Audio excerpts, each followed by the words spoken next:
The Dark Ages were riddled with diseases, but the ones that really shaped the time period are doozies, like typhoid, leprosy, and other big ones of legend that deserve to be talked about. Typhoid, or camp fever as it was also known, was a major disease back then. During the siege of Antioch in 1098, the Crusaders who were besieging the walled city died in large numbers from typhoid, which broke out in their camp. Not so fun fact coming up. While most of us think of Typhoid Mary and Middle Ages plagues when you hear typhoid fever, there's actually 11 million cases a year worldwide. Salmonella typhi, the bacterium which causes the illness, and its microbiological relatives cause intestinal and serious systemic illnesses regularly. In every country, to this day, including the US. A lack of hygiene amongst medieval people led to horrific skin complaints. Poor people washed in cold water without soap, so this did little to prevent infection, such as leprosy. The more disfiguring skin diseases were generally classed as such, and this thing, caused by the bacterium Mycobacterium leprae, can arise from dirty conditions. It attacks and destroys the extremities of the body, particularly the toes, the fingers, sometimes the nose. But leprosy was not the only disease that could affect someone in this way. The affliction known as St. Anthony's fire could also lead to gangrene and convulsions. This condition was caused by fungus that grows on rye. When the grain was ground to make bread, people who ate it became poisoned, and then pattern of behavior. There were technically regular waves of pestilence or plague throughout this time period, but in 1348 to 1349, an illness came to Britain that killed more people, even the young, strong, and healthy, than ever before. It came into Europe from the east, carried by the fleas that lived on black rats. Its signs were a fever, a terrible thirst, and dark blotches under the skin. And it was from these that the disease got its name, the Black Death. Almost half the population of Britain died of it. That is, nearly 1.5 million people. Whole villages were wiped out by the disease, or the surviving inhabitants fled.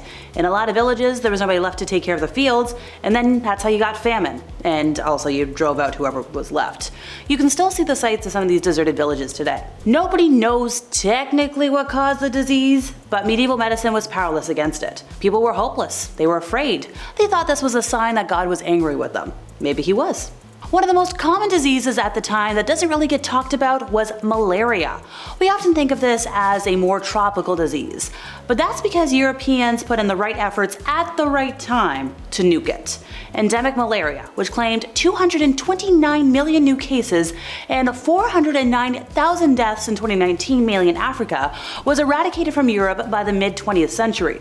Historical descriptions of intermittent tertian and quartan fever reported in texts of Hippocrates in Greece and Celsus in Italy suggest that this was the case.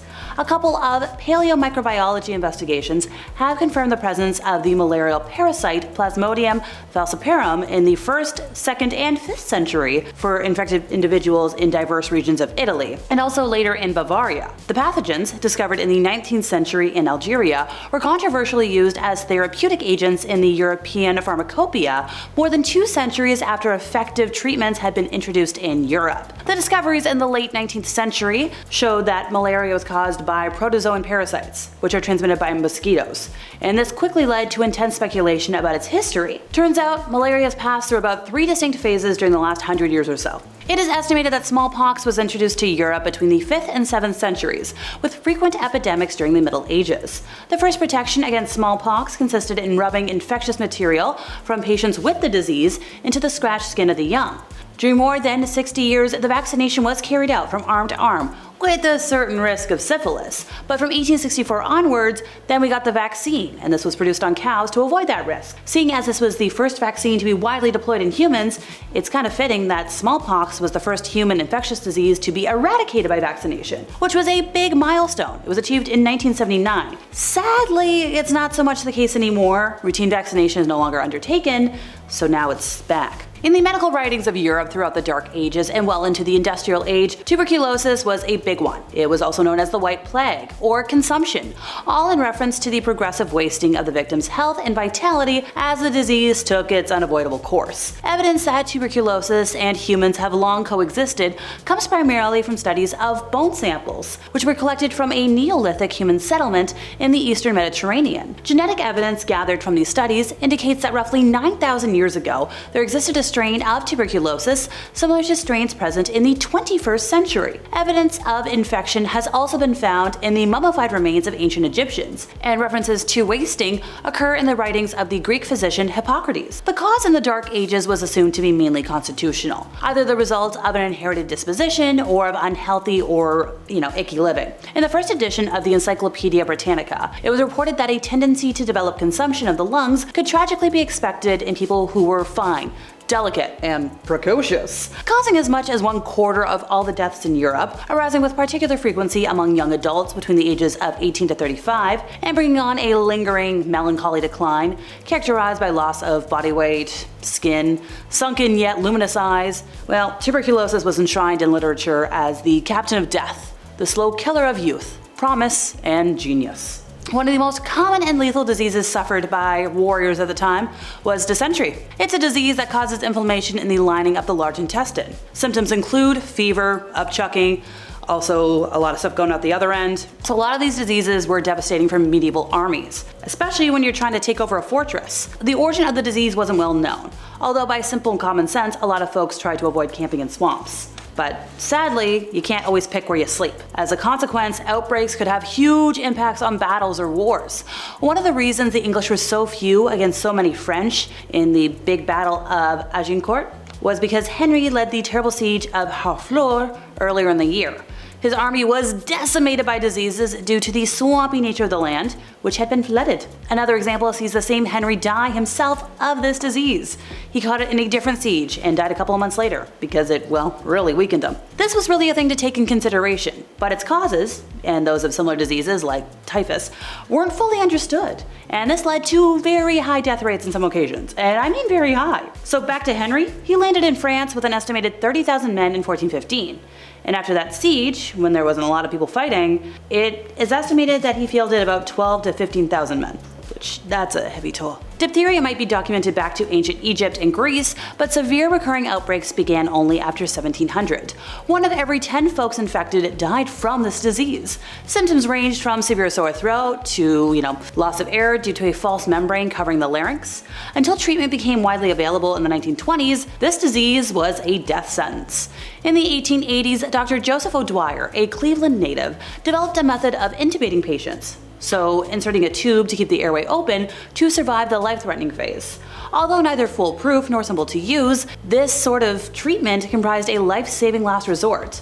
A lot of grateful patients, parents, and doctors acclaimed Dr. O'Dwyer and hailed his instruments as modern medical marvels. Ironically, O'Dwyer lived long enough to see his invention eclipsed by progress in medical science. Before he perfected his intubation techniques, dicing open the throat was the only good treatment. This procedure involved getting the throat open without any kind of anesthesia, and then you'd insert a tube directly into the trachea. Through this tube, an attendant can maintain constant airflow by pushing air into the lungs. Although it has been practiced for hundreds of years, there was a lot of complications with operating until the 1960s. During the early 19th century, this was a last resort due to the lack of anesthesia, high risk of infection, and low success rate. So we're thankful for new developments in science. The history of polio infections actually began during prehistory.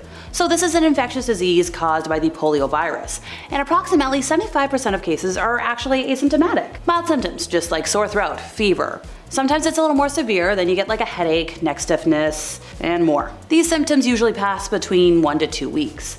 A less common symptom is permanent paralysis and death, because of course. Years after recovery, post-polio syndrome can occur, with a slow development of muscle weakness, similar to that which the person would have had during the initial infection. Polio occurs naturally only in humans. It is highly infectious, and it's spread from person to person either through fecal, oral transmission, or via the oral-to-oral route. If you're infected, you can spread the disease for up to 6 weeks, even if you don't have any symptoms. Now, this disease is diagnosed by finding the virus in, what goes out the other end, or if you test some antibodies in your red fluid stream. The first report of multiple polio cases was published in 1843 and described an outbreak over in Louisiana.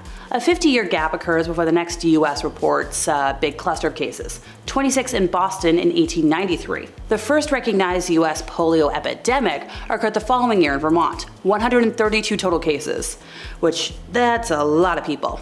And then we got a lot of things popping up throughout the country. By 1907, approximately 2,500 cases were reported in New York City. Once infected, there was no specific treatment. Nowadays, the disease can be prevented by the polio vaccine, with multiple doses required for lifelong protection. Nowadays, the common cold is just that, easily medicated after a run to a pharmacy. But that wasn't always the case back in the day. Back in the day, the main objective of someone treating a cold was to remove the mucus from the head. An infusion of cabbage leaves was recommended for this, and a mixture of the juice of black beetroot and honey administered through the nose would apparently do the trick. In the summer, you could mash up some clover, boil it in water, and then you drink that, or you could gargle some stuff. You could do mustard, turnip seed, pepper, rocket, oregano, and celery seed. Mix that also with honey and hot water, or you could do mustard seed, sweetened vinegar, and also honey. Also, don't drink any wine, don't go out in the cold. Doesn't sound fun. That's the end, folks. I've been Alexa, your resident emo girly. See ya!